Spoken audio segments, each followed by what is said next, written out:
Welcome back to the Animal Notebook channel. For today's explainer, we're unpacking the fascinating facts behind an absolute backyard celebrity, the Northern Cardinal.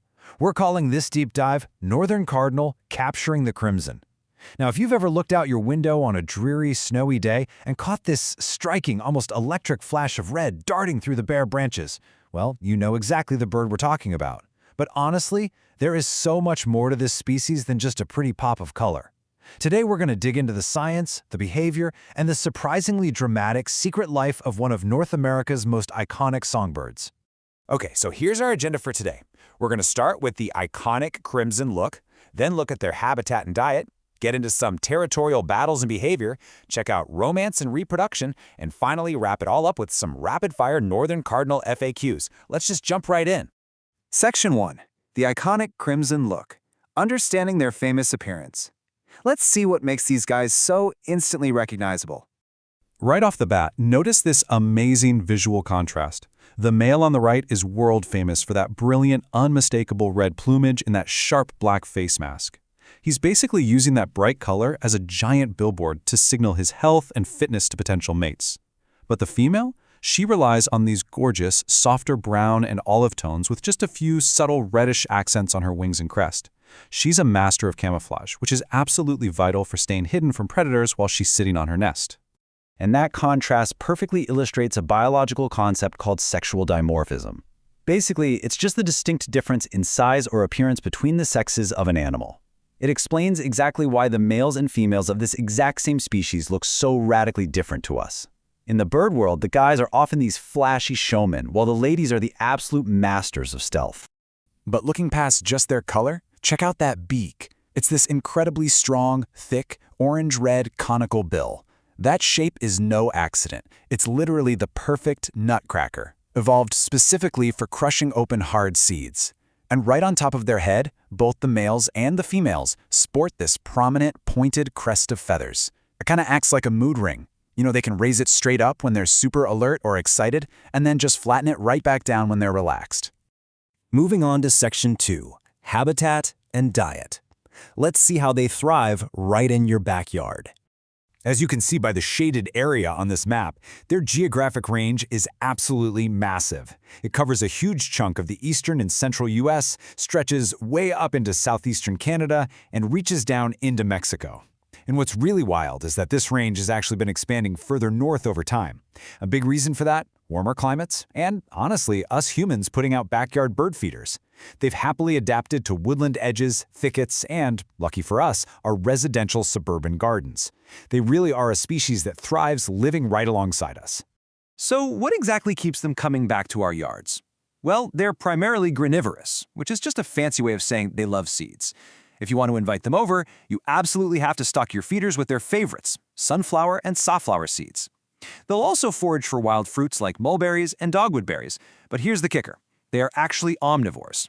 During the breeding season, they actively hunt down insects like beetles, crickets, and spiders because their fast-growing chicks desperately need that rich protein to survive. All right, Section 3, Territorial Battles and Behavior. Let's uncover the secret drama of cardinals. I absolutely love this quote from our sources. Humanity invented glass and accidentally created psychological warfare for birds. It sounds completely ridiculous, but it's totally accurate.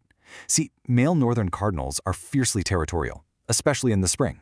In fact, they are so aggressive about defending their turf that they constantly mistake their own reflection in windows, mirrors, or even shiny car bumpers for a rival bird. They will literally spend exhausting amounts of energy aggressively screaming at and attacking a rival bird that doesn't actually exist. But hey, it's not all aggressive window tapping. They actually use their voices beautifully, producing these clear, cheerful whistling melodies that sound a bit like chair, chair, chair. And here's a really cool, rare twist for songbirds. Both the male and the female cardinal sing. In a lot of songbird species, it's really just the males putting on a vocal show. But female cardinals will sing these complex songs to communicate with their mate while on the nest, or even to help defend their shared territory. Now, to add a little bit of humor to the mix, every single year, cardinals go through a molting process to replace their old feathers. Usually it's a pretty gradual thing, but occasionally a cardinal might lose almost all of its head feathers at the exact same time, like all at once. Our research perfectly described this as temporarily transforming this majestic bird into a tiny red dinosaur goblin. It's completely normal and healthy, but man, it makes for some hilarious and shocking backyard photos if you happen to catch them during this bald phase. Section 4. Romance and Reproduction. Let's talk about building a cardinal family. So, shifting gears from dinosaur goblins to some surprisingly tender family dynamics, Northern Cardinals are generally monogamous and form incredibly strong pair bonds. They have this incredibly sweet courtship ritual, where the male will pick up a seed, hop on over, and literally feed it to the female beak to beak. I mean, it looks exactly like they're kissing. Once they're paired up, the female takes the lead on building a hidden, cup-shaped nest in dense shrubs. There she'll incubate a clutch of 2 to 5 speckled eggs, which hatch in just under 2 weeks. And these parents are busy. They'll often raise 2, sometimes even 3 broods in a single year.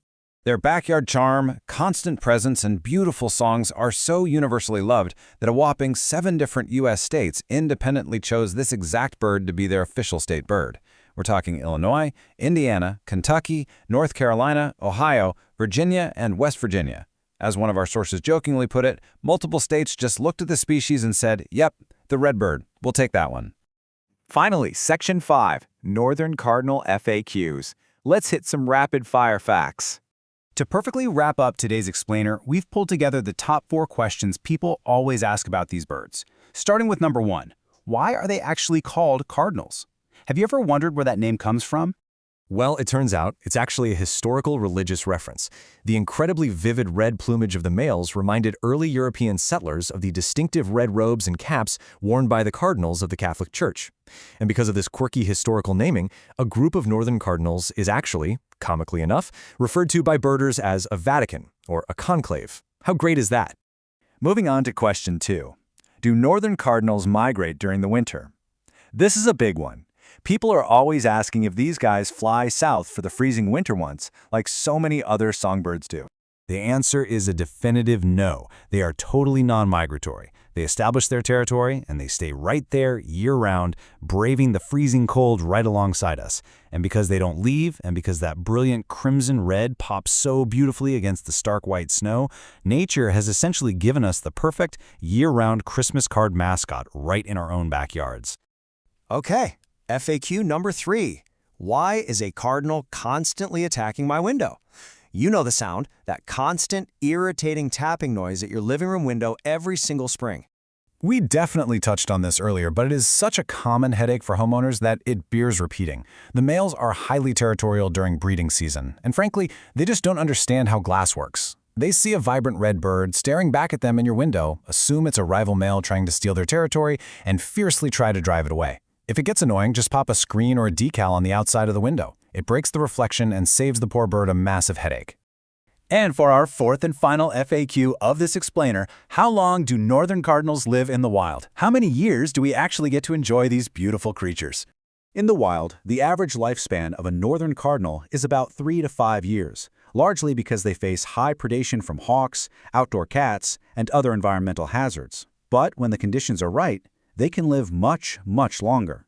The oldest recorded wild cardinal lived to be over 15 years and 9 months old, which leaves us with a thought to ponder today. Knowing how deeply these stunning birds rely on our residential neighborhoods for food and shelter, what simple steps could you take in your own backyard this week to help these brilliant crimson singers thrive, stay safe, and maybe even reach that 15-year milestone?